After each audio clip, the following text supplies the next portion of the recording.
Comment interpréter ces propos du ministre de l'économie Benoît? Qu'est-ce que ça veut dire, tout d'abord, pour ceux qui ont, ces dernières semaines ou derniers jours, sollicité cette aide? Alors, ce que le ministre des Finances a dit, c'est très simple, c'est qu'il y aura suspension au plus tard au 1er juillet. C'est-à-dire que tous les gens qui déposent un dossier avant le 1er juillet verront effectivement leur dossier traité. Et le deuxième chose qu'il a dite, c'est que a priori, le guichet serait en quelque sorte réouvert au pire fin septembre. Donc on va avoir 3 mois en quelque sorte de gel pour répondre aux difficultés que pose MaPrimeRénov'. Donc la suspension n'est pas effective, on peut encore la solliciter, cette aide. Exactement, on peut encore la solliciter et cette pause en quelque sorte estivale va permettre en fait de résoudre 4 problèmes. Le premier problème, c'est l'afflux des demandes. On s'est aperçu qu'il y avait énormément de demandes, c'est-à-dire 3 fois plus de demandes sur le premier trimestre 2025 par rapport au premier trimestre 2024. Donc ça va leur laisser le temps de se réorganiser. Deuxième sujet, c'est la fraude qui est massive. Le gouvernement a dit qu'il y avait à peu près 12% de fraude, tout ce qui fait à peu près 60 000 dossiers très suspects.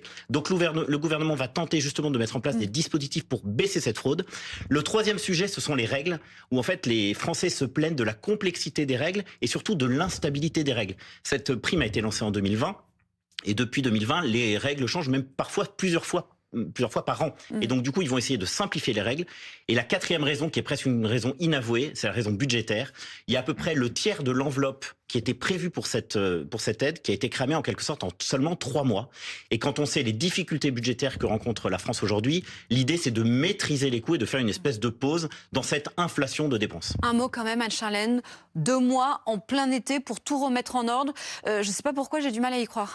Je vais même soulever peut-être un petit problème juridique auquel il me semble que le gouvernement n'a pas pensé, c'est qu'il y a une très très grave inégalité devant la loi, puisque à partir du moment où vous faites des travaux au mois de juillet, donc ça veut dire que vous n'avez pas le droit à la prime le temps de la réorganisation, mais vous y avez droit en septembre. Bref, tout ça est un peu complexe pour une disposition qui existe depuis 2020, on l'a dit, donc des contrôles, il était temps de les mettre en place et en 2 mois, ça va être quand même très short.